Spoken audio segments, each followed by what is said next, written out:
দে good morning চবকে। মহাদেৱ বাবা আশীৰ্বাদ কৰিবা আৰু দিনটো যাতে ভালে যায়। আজি ৰাতিপুৱাই উঠি আৰু মায়ে ক'লে কি পইচা লাগে বোলে, কেছ পইচা। তাকে আৰু ATM যাব লগা হৈছে ৰাতিপুৱাই।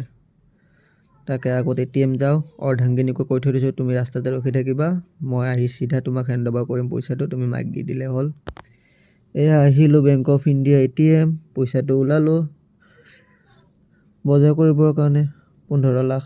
এয়া অৰ্ধাংগিনী ৰখি আছে, ইফালে লাজ টোপনি পৰা উঠিয়ে আহিছে চিধা। কেমেৰাৰ আগতো নাহে, গালিটোতো খামে ঘৰত গৈ কিনে। এতিয়া আহি পালোঁ আৰু অফিচ। দিনটো আৰু ঘূৰি ফুৰিব লাগিল আৰু পাৰ্চেলকেইটা লৈ কিনে।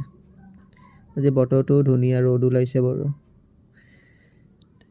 চাওঁ দিনটো কেনেকুৱা যায় মানে ভালো গ'ল বেয়াও গ'ল। এই অফিচৰ ভিতৰৰ পৰা এতিয়া ধুনীয়াকৈ পাৰ্চেলখিনি আনিলোঁ। পাৰ্চেল আনি এতিয়া ধুনীয়াকৈ গাড়ীত উঠাই ল'লোঁ। এতিয়া যাম আৰু। মনটো ভালো বেয়াও। আজি ৰাতিপুৱা ফাৰ্ষ্ট কাষ্টমাৰজনৰ 8টা পাৰ্চেল, সেইটো কাৰণে মনটো ভাল। তাক মোনা এখন লৈ আনিব দিছোঁ পাৰ্চেলকেইটা নিবৰ কাৰণে। ইফালে মনটো বেয়া হ'ল, এই চাব এই সৰু বাচ্ছাজনে নোচোৱাকৈ কেনেকৈ গাড়ী পাৰ হয়। একচুৱেলি দুখটো তাৰো আছে মোৰো আছে, অকলে তাকে দুখটো নিদিওঁ বাৰু।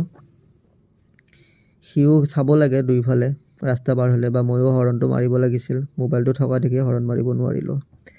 এই কেইদিনমান আগত আপোনালোকক দিছিলোঁ বাৰু 20 টকাত পুৰি ঘুগুনি বুলি কৈ, চাবচোন ইমান ধুনীয়া পুৰি ঘুগুনি, খায়ো সোৱাদ লাগে। এতিয়া আহিল আৰু আপোনালোকৰ বিহুৰ কাৰণে অফাৰ আনিছোঁ, এই চীনা হাঁহ বুলি কয় নেকি মই জনাত। সেইকেইটাই কোনোবাক লাগিলে ক'ব। বাকী ভিডিঅ'টো ইমান